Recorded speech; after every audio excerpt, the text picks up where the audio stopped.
एगो लड़की से कहत हम तारा से सच्चा प्यार कैले रहने हमरा ना बुझाइल कि तू हमरा संग ऐसा घात करबो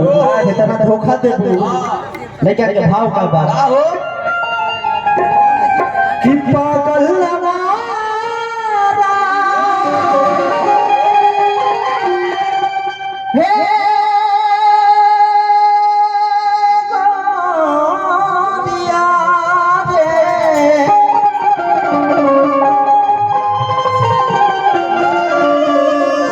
पागल लवारा और बना दे पारू ये बोला ए नाम बनाता हो लोग करो ए लड़की रोज के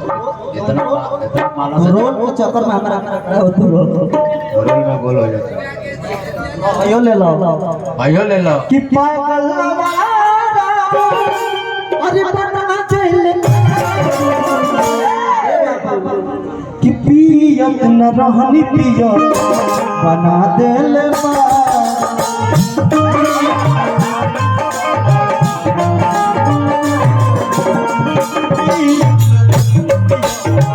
बना देले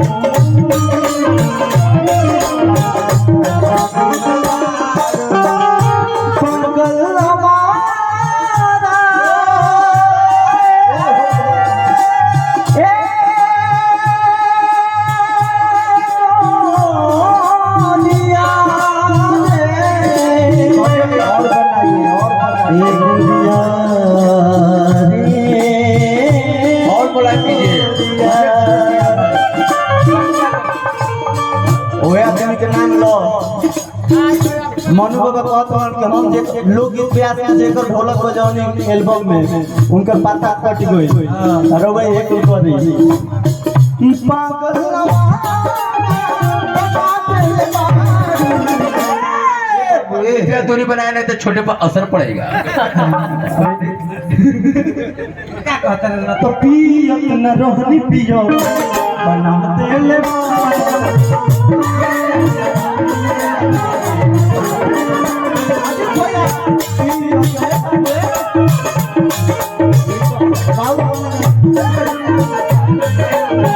एगो काम करो गुड़िया भाई जाति से खोल दई दुनिया के नियम है इज्जत देबू त इज्जत मिली यो भोपाल से इज्जत चाहिए तो इज्जत देवे के पड़ी काहे छोट लोग बता इज्जत लागो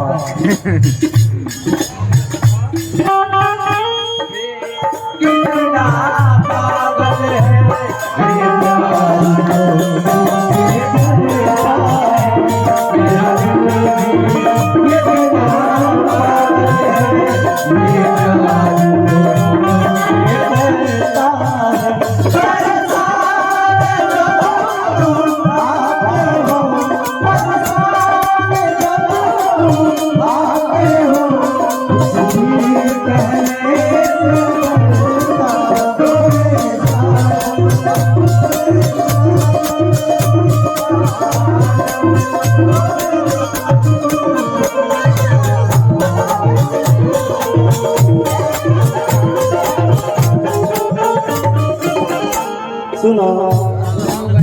तू तो हमारा दोनों हाथ धोई के जब मिले आवत रहलू तब कहत रहलू कि सुनो कारण जीवन भर साथ दे माई बाप से लड़े के तब लड़ो लेकिन ए घरी लड़त नहीं तू हमारा के छोड़ के लाज में कौन ही तब के बाहर लड़त कहीं जरूर कमी बा ढेर दिन हमार गोयल ना होलेला वो बैल के आज बैल को दिया आगे के भाव का कहता भैया बोलो इनका कोई लोग का राज तो हम भाई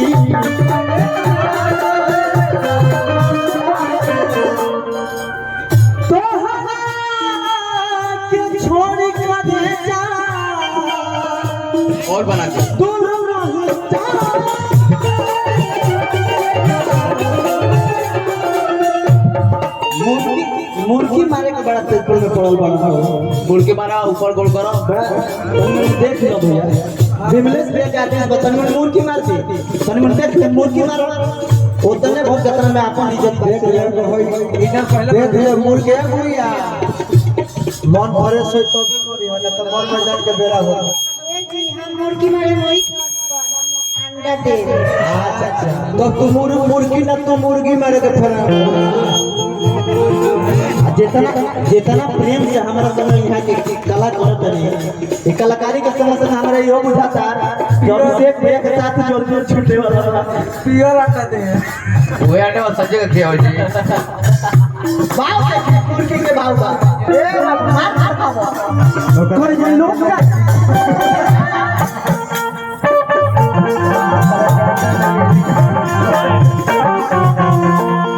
मुर्गी मतलब अंडे में फाट से भैया बहुत मुर्गी के जुड़ा ना रहला भैया बोले गार्जियन बने लो रवलो लेकिन तोनी मुनि हमारा खातिर भाई खातिर जा हम अरे राज तबियत खराब बा राज डांट चढ़ बा चली प्रेम रहे के चाहिए कोई लोग साथ हम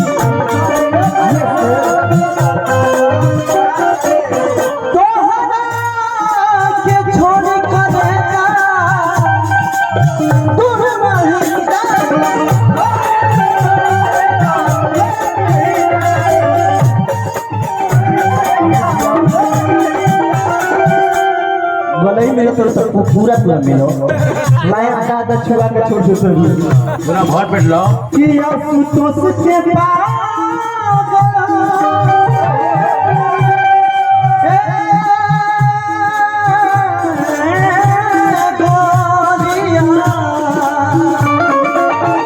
अरे भाई साहब आपका आवाज अच्छा है थोड़ा ऊपर जाइए और ऊपर हमारा हिसाब से जाए वैसा तो हम लगा तीन साल लगता आप तो प्रयास कीजिए कि आसुतोष के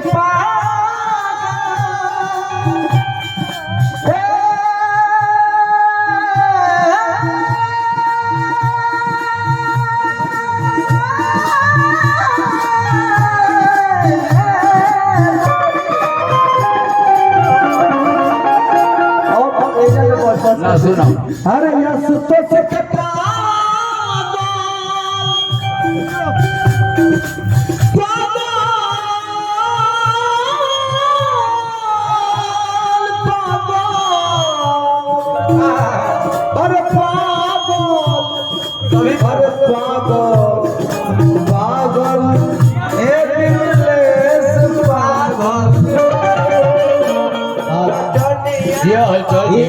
धीरे धीरे ये हलचल बेटी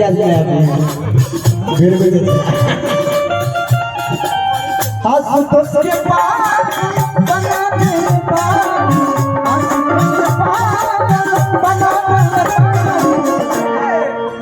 अरे पियत न रहनी पियो